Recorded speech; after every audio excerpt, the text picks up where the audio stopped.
For today's video, gagawa naman kami ng Tanggulo. meron ako ngayong kasama at siya yung may gusto. Matagal na rin inire-request sa akin gawin namin. Ngayon lang nagka-tempo at naghanap pa ng strawberry at saka ng ubas. Dahil ang wala pa, walang buto at ayaw na rin ng may buto, kaya gayon.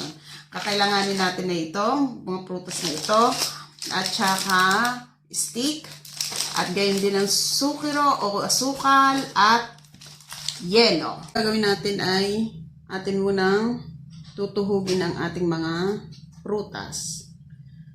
Ako ay gagawa ng mix. Inimix ko para mas maganda.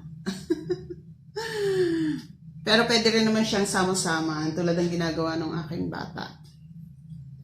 Natuhog na namin ang mga prutas, ang ubas at saka ang strawberry. Yan. Ngayon naman ihanda natin ang ating asukal. Ngayon, atin ang lulutuin ng ating asukal. Lalagyan din natin siya ng tubig. Yan. Pagkuha na ang asukal, gaganituhin naman. Ihulog sa malamig na tubig.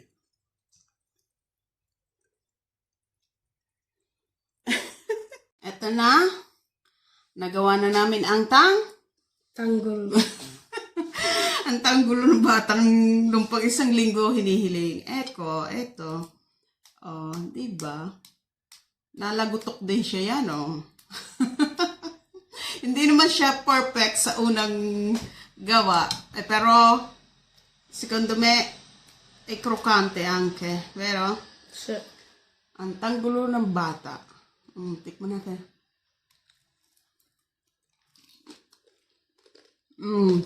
Nalagutok din.